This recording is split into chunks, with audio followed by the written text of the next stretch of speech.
Hi, my name is Greg Fell, I'm Director of Public Health for Sheffield.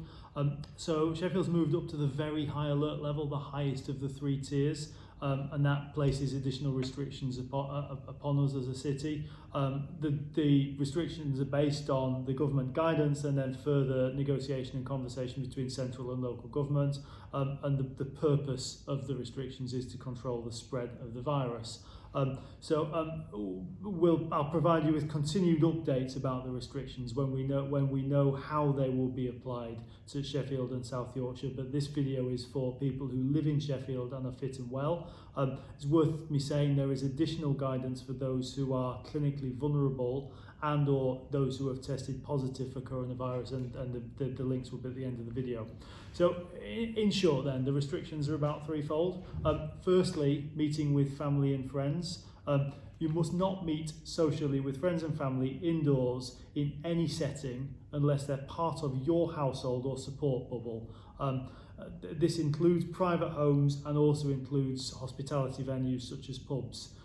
You also must not meet with people outside your household or support bubble in a private garden and in most outdoor public spaces. There are exceptions. You may continue to see friends and family you don't live with or who are not in your support bubble in groups of 6 or less in certain outdoor public spaces, beaches, parks, countryside forests, public gardens, whether or not you pay to enter them, and outdoor sports courts and facilities and playgrounds. When you do meet in groups of 6 or less, so the rule of 6 still applies, and the police are enforcing the law. So if the rule is broken, you could be fined £200 on first offence, doubling for further offences up to a maximum of £6,500.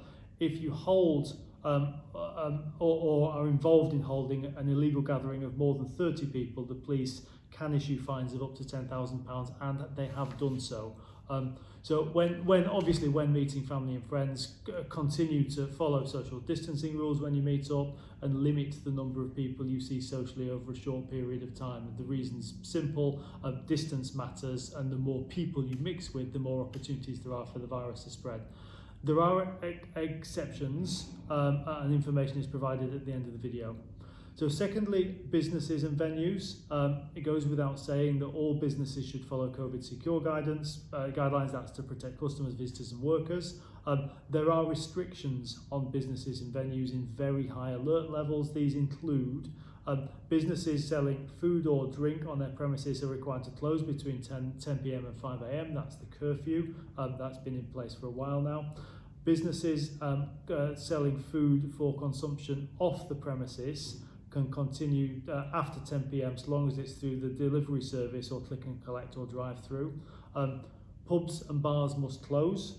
They can remain open if they operate as if they were a restaurant, which means serving substantial meals like a main lunchtime or evening meal, and they may only serve alcohol if part of a meal. Businesses must ensure they operate in a COVID secure manner. That includes restrictions on table service, bookings. Certain businesses will be required to collect customer, visitor and staff data to support NHS track and trace.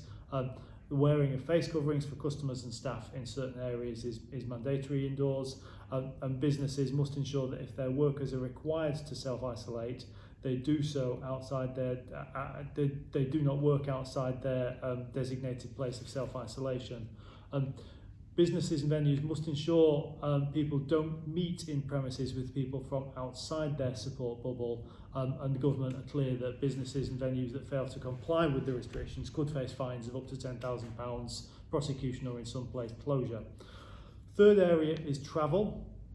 You may continue to travel to venues and amenities which are open for work or to access education, but you should reduce the number of journeys you make if possible, encouraging people to walk and cycle where possible, and if using a car or public transport, plan ahead, avoid busy times, and certainly on public transport, avoid busy times because that enables you to keep distance from others.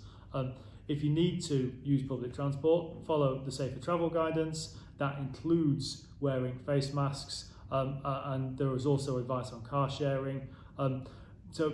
Throughout all of the restrictions that will be in place for some time, I suspect, the basics still remain. Wash your hands regularly, soap and hot water for 20 seconds or 70% alcohol hand gel. Wear a face covering in indoor settings, particularly where social distancing is difficult or where you're in contact with people you don't normally meet.